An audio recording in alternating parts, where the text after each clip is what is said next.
कप्तान बाबर आजम इबरतनाक शिकस्त के बाद बहाने तलाश करने लगे। प्रेस कॉन्फ्रेंस में कहा, फास्ट बॉलर्स की इंजरी के बायस मुश्किलात का शिकार हुए। सीरीज में अच्छा नहीं खेले जिससे मायूसी हुई। हम जारहाना रवैया इख्तियार नहीं कर सकते।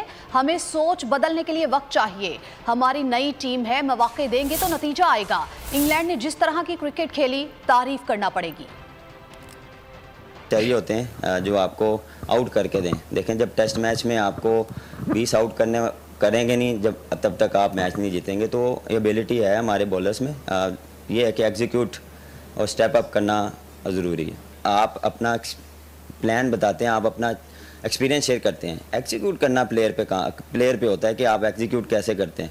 प्लानिंग आप देते हैं बिल्कुल, लेकिन ये नहीं कि आप दोष दें कि ये बॉलिंग कोच ने नहीं एग्जीक्यूट किया। देखें, प्लेयरों को आप तैयार करते हैं मैच के लिए, तो मेरे ख्याल से प्लेयर का भी काम है कि स्टेप अप करे।